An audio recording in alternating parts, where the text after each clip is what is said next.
নৌকার তলা গেছে ডুবি, লাঙ্গলে নাই চাষ, ডিজিটাল পাল্লায় মাইপা দেখি ধানের শীষ পাস। আল্লাহ না করুক আবারও যদি বেগম হাসিনা ফিরে আসে, যারা ফেসবুকের প্রোফাইল লাল করেছিলেন জীবনটা কালো করে ছাড়বে।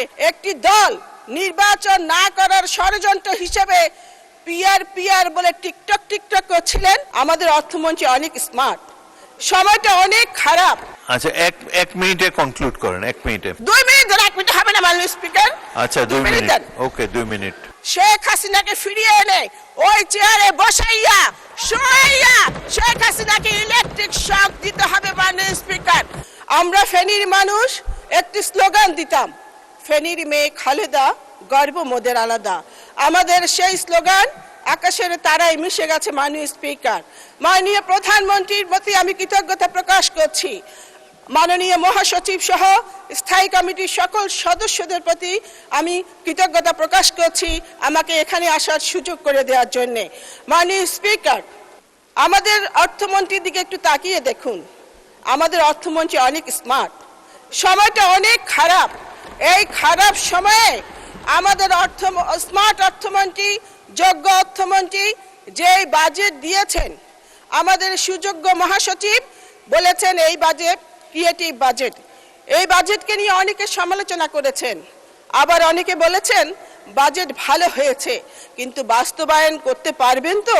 মাননীয় স্পিকার, এই সরকারের বয়স 4 মাস, এখনো প্রশাসনের বিভিন্ন চেয়ারে আওয়ামী লীগের দোসর নয়, আওয়ামী লীগের নেতারা বসে আছে। তারা সরকারকে সহযোগিতা করছে না। এই দুষ্ট চক্রকে চেয়ারে বসিয়ে রেখে কতটুকু বাজেট বাস্তবায়ন করতে পারা যাবে ভেবে দেখার সময় হয়েছে মাননীয় স্পিকার। মাননীয় স্পিকার, জাতীয় রাজস্ব বোর্ডের কর্মকর্তারা সরকারের রাজস্ব আদায়ের চেয়ে নিজের রাজস্ব আদায়ে বেশি ব্যস্ত থাকে। রাজস্ব বাড়াতে হলে রাজস্ব বোর্ডে সার্জিক্যাল অপারেশন প্রয়োজন। মাননীয় স্পিকার, মাননীয় স্পিকার, আপনার মনে আছে নির্বাচনের আগে একটি দল নির্বাচন না করার ষড়যন্ত্র হিসেবে পিআর বলে টিকটক করছিলেন।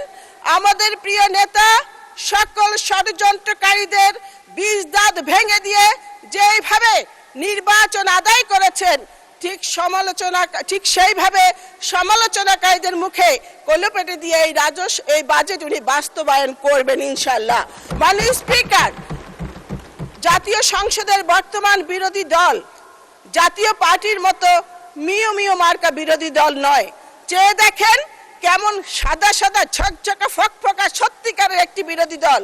উনারা যখন বাজেট নিয়ে সমালোচনা করেন আমরা কিছু মনে করি না, কিন্তু উনারা যখন বলেন যে উনাদের 168 সিট পাওয়ার কথা ছিল, বিএনপি ইঞ্জিনিয়ারিং করে তাদেরকে 68 সিট দিয়েছে, কথাটা সত্য নয়।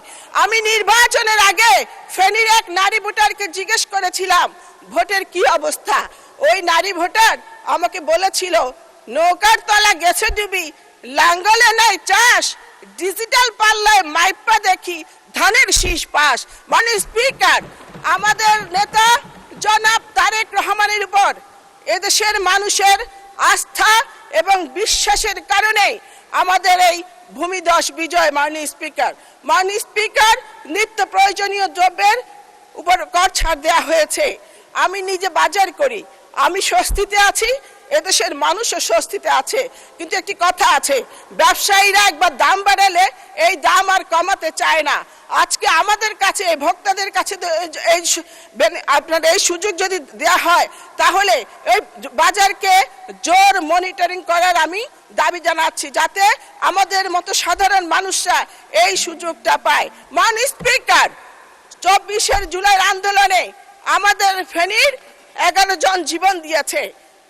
তাদের পরিবার আমি এমপি হবার পর আমার সাথে এসে দেখা করে তারা পুলিশ প্রশাসন এবং আদালতের প্রতি ক্ষোভ প্রকাশ করে বলেছে পুলিশ প্রশাসন আসামিদের ধরছে না, আবার ধরলেও আদালত তাদের জামিন দিয়ে দিয়েছে। তারা আমাকে বলেছে আমরা আপনাদের কাছে কিছু চাই না, আমরা শুধু আমাদের সন্তান হত্যার বিচার চাই, আপনি এই সংসদে এই কথাটি তুলে ধরবেন।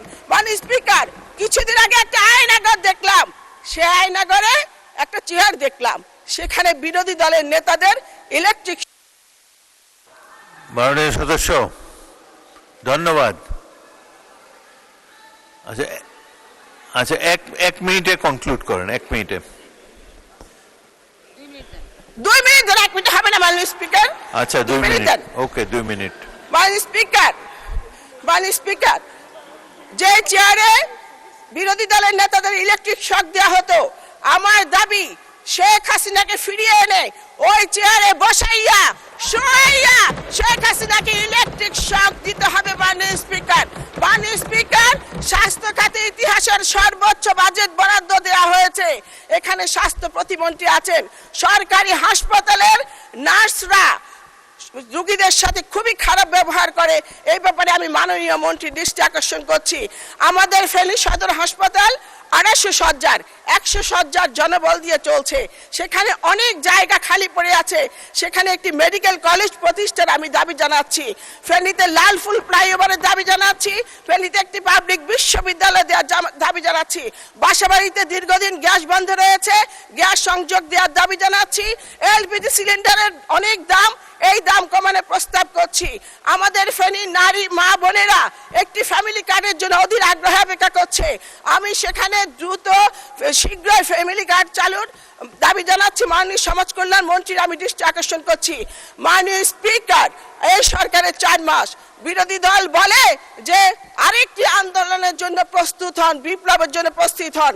আমি ওনাদের কাছে বলতে চাই, আপনারা আমাদের প্রধানমন্ত্রীর প্রতি আস্থা রাখুন, প্রধানমন্ত্রীকে সহযোগিতা করুন। আপনাদের অনৈক্যের কারণে আমাদের যদি দানব হাসিনা, আল্লাহ না করুক আবারও যদি দানব হাসিনা ফিরে আসে, যারা ফেসবুকের প্রোফাইল লাল করেছিলেন জীবনটা কালো করে ছাড়বে। মূল্যস্ফীতি, কর্মসংস্থান, বিনিয়োগ সমস্ত চ্যালেঞ্জ মোকাবেলা করে আমরা জনাব তারেক রহমানের নেতৃত্বে এগিয়ে যাব। We shall overcome. আমরা করবই জয়। ধন্যবাদ মাননীয় স্পিকার।